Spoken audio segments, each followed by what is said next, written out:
Okay, now if you could kind of talk a little bit about connecting with Cash Money and No Limit. Did you get with Master P first, or did you get with Cash Money, or It's funny about that.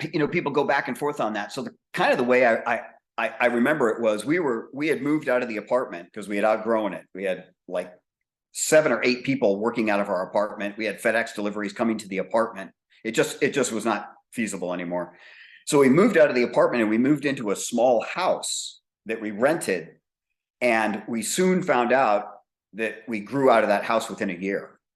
But while we were in that house, a record company called Big Boy Records, UNLV, what have you, drove out and pulled into our driveway with their boom cars and all their I didn't have Escalades, but they had Suburbans back then with like pimped out rims, and I was like, whoa, what's going on? I mean, a whole posse, right? And they pull in, and Charles at that time comes in, and he's like, yeah, I got some groups, I got the Ghetto Twins, and I got Black Menace, and I was like, oh, okay, cool. And those guys were just so chill and so easy to work with, and they had seen some of the stuff that we had done with Tony, right? And we'd done a couple other special effects stuff. And they were like, yeah, I saw this Tony Draper guy. He had some pretty cool stuff. And we wanted to know, can you guys do that for us too? And I was like, sure, man, let's do it.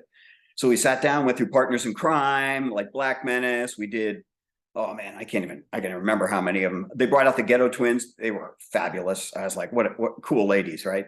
So we started generating that type of artwork with these new special effects, just like pushing the limit. And once they brought that back to New Orleans, I believe Baby and Ronald took a look at that and said, wait a minute.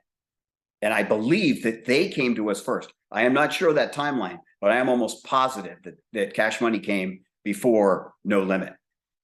They were probably really, really close, but Cash Money walked in and they were like, we want to do it. We want to do what these guys are doing. And I was like, all right, let's sit down and go through it. And then, of course, No Limit came in, and that was just this other world that, when it's run by somebody with that much business savvy, it becomes a production house because he has set deadlines that have to be met because he's advertising through the rest of his product line.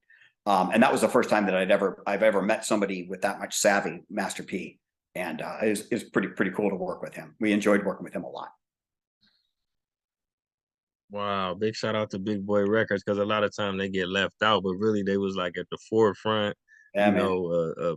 pushing New Orleans, and it's funny because New Orleans has always been like a mecca for music. Like as Right. long as Right. America been around, that's been like where music kind of evolved, especially for Black people. But a lot of times when hip hop, we think of New York and Right. the East Coast, but it gradually worked its way back down to the That's right. to the Yeah. source. That's amazing. Yeah. You